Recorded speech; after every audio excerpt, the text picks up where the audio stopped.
Good morning, students. Earlier we have started our chapter metals and non-metals. Okay, in this chapter I have told you about the element, compound, mixtures, periodic table, atom. Okay, matter. These things I have told you about this chapter. Okay, element, I have told you that it is a substance which cannot be split up into two or more simpler substance by applying chemical methods like heat, light, electrical energy. Okay, example: iron, oxygen, sodium, potassium, sulfur, magnesium, etc. And about compound, that compound refers to a substance formed by combining two or more elements. Okay, for example, sulfur dioxide, carbon dioxide, water, etc. Then mixture, I have told you that it refers to a substance formed by mixing two or more substances into one physically, that is sugar solution, salt solution, etc.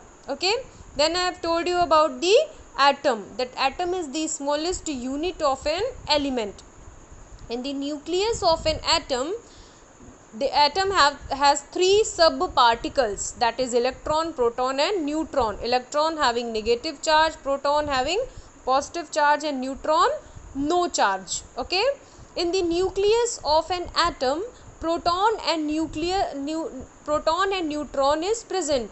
They are fixed in the nucleus of an atom, and electron revolves around the orbit. Okay, electron revolves around the nucleus. Electron having negative charge, and white revolves, being a light part and having negative charge with respect to nucleus, so it moves around the nucleus. Okay, then I have told you about the loosening and gaining of electron.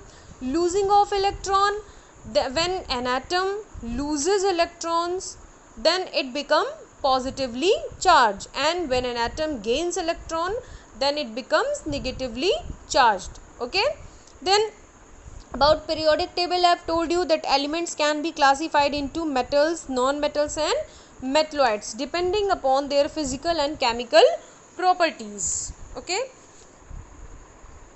periodic table groups, I have told you that 18 groups are there, 7 periods are there. This is a modern periodic table.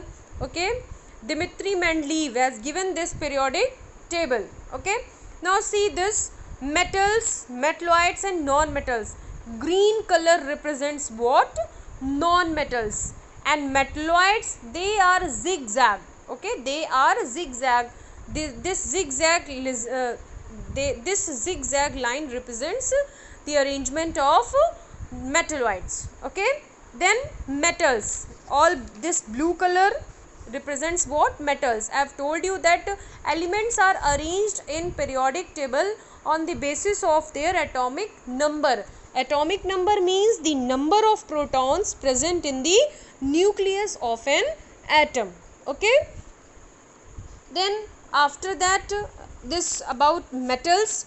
Metals are the elements which forms electropositive ions. They are electropositive, so it means they lose electrons, so they are electropositive.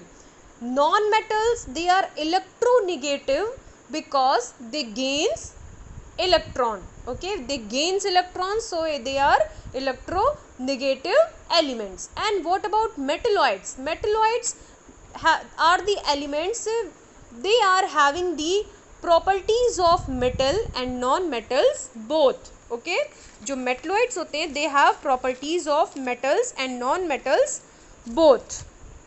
Okay, not large number of this zigzag column is representing what? Metalloids, that is boron, B is for boron, Si is for silicon, G is for germanium, As is for arsenic. Okay, then Sb, then Te, antimony, tellurium, polonium, these are the metalloids, means having characteristics of metals and non-metals. Okay, now next what we learn? We will learn about the occurrence of metals and non-metals, means where they are present. The earth crust. The earth crust is the main source of metals and some non-metals. Okay. Almost all the rocks contain metallic minerals. Okay. Earth crust is the main source of metals and some non-metals. Almost all the rocks contain metallic minerals. Those minerals from which the metals can be extracted conveniently and profitably are called ores. Okay. Those minerals from which the metals can be extracted conveniently and profitably are called ores. Okay. In the earth crust, metals are found in their combined state or in free state. Combined state means in the form of compound, or free state means alone. Okay.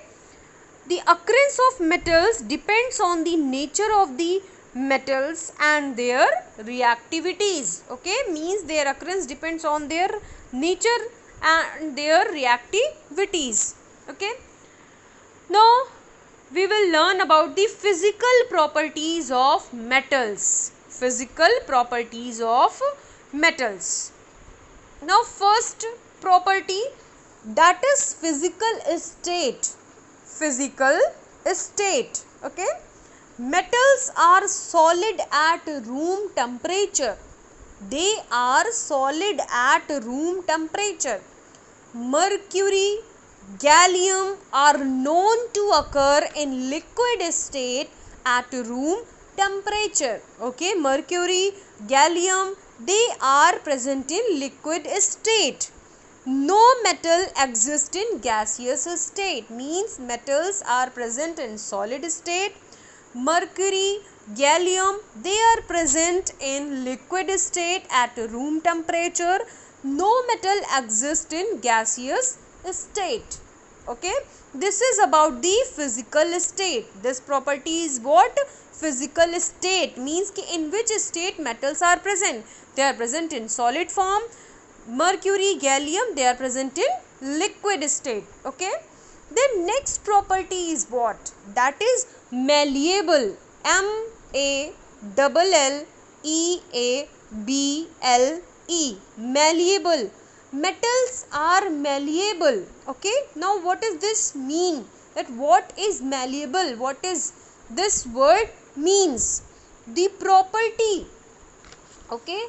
The property which allows the metals to be hammered into thin sheets or foils is called malleability. The property which allows the metals to be hammered into thin sheets or foils is called malleability. Okay, means metals, they are present in solid state. When we hammered the metals, they will be changed into thin sheets or foils. This is the property. This property is called malleability. So metals are malleable in nature. Okay, most of the metals are malleable. Gold, silver, aluminium, copper are highly malleable metals. Aluminium foil we use in our homes. Okay, gold, silver we use jewelries. Copper wire is there. Okay, are highly malleable in nature. Okay. Now exception, there is an exception in metal. Zinc, that is what? Zinc is a metal which is brittle in nature. Brittle means when we hammered zinc, they will break up into pieces, means they will not change into thin sheets, they will break up into pieces. So they are brittle in nature. Exception, zinc is brittle in nature. Okay, so metals are malleable. What is malleable? The property which allows the metals to be hammered into thin sheets or foils are called malleability. Okay, 1 marks question can be asked in your exam, that what is malleability? Define Malleability. So you have to write this answer, that property which allows the metals to be hammered into thin sheets or foils is called malleability. Metals are malleable in nature except zinc. Okay, zinc is brittle in nature, means it, when we hammered zinc, it will break up into pieces. Okay. Now next property, third property is ductility. DUCTILITY, that is ductility. The property which allows the metals to be drawn into thin wires is called ductility. What is ductility? The property which allows the metals to be drawn into thin wires is called ductility. Means in metals can be drawn into thin wires are called ductility. They are ductile in nature. Example, gold, silver, copper, aluminium, tungsten filament we use in our bulb, that is what? Wire type. Okay. So this is what that property is. What question can be asked, that the filament which we use in our bulb is depend on which property of metal? That is ductility. Means metals are ductile in nature, means they can be drawn into thin wires. That property is called ductility. Okay. Now metals, now lustrous. Fourth property is what? Lustrous, means shiny. Metals are lustrous in nature. Okay. Metals are lustrous, that is they have shiny surface. This property is called metallic luster. Lustrous property, you know that gold, iron, silver, these metals etc. means metals are lustrous in nature. Okay. Now hardness. Fifth property is what? Hardness. Metals are generally hard. Okay, metals are generally hard. For example, iron metal, it is very hard. It is used in the construction of bridges, machines, etc. However,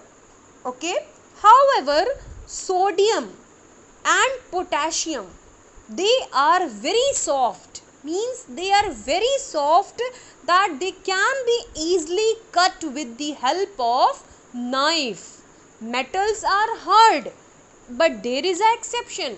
About which exception is that? That is potassium and sodium.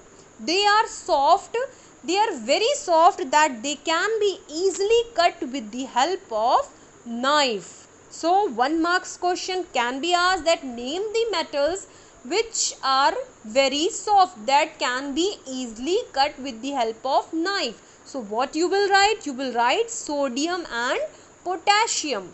Okay. Now sixth property, metals are good conductor of electricity. Conductor means they allow electricity to pass through them. Okay, so they are good conductors of electricity. Seventh property, they are good conductor of heat also. Okay. Now eighth property, that is sonorous. SONOROUS.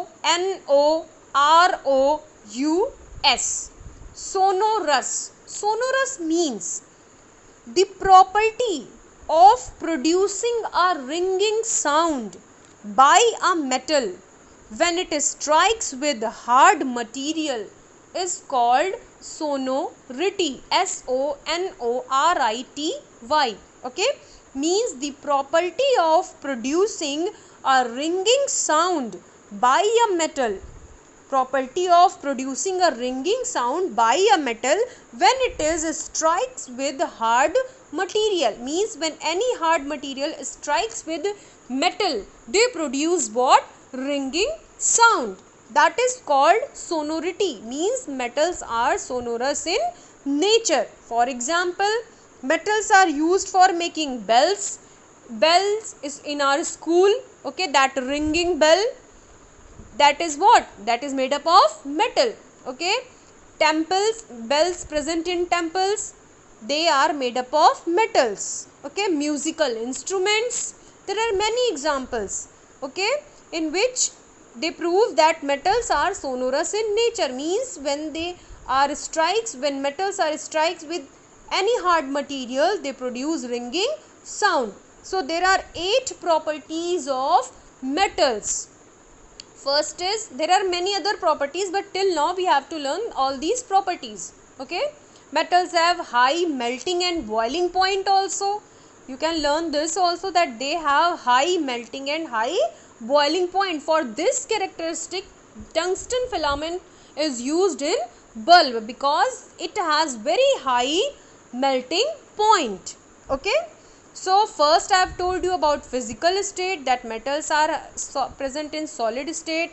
Mercury, gallium, they are present in liquid state at room temperature. No metal exists in gaseous form. Then I have told you about the malleability, that metals when hammered, they can change into thin sheets or foils.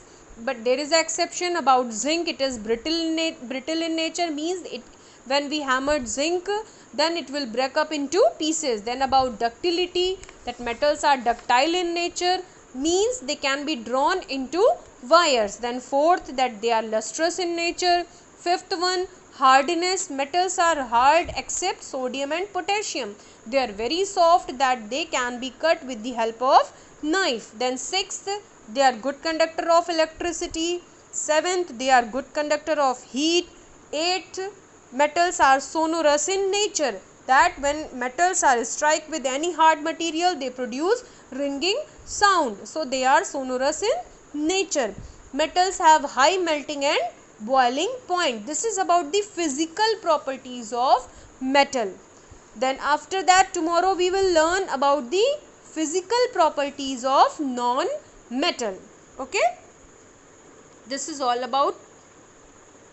Thank you.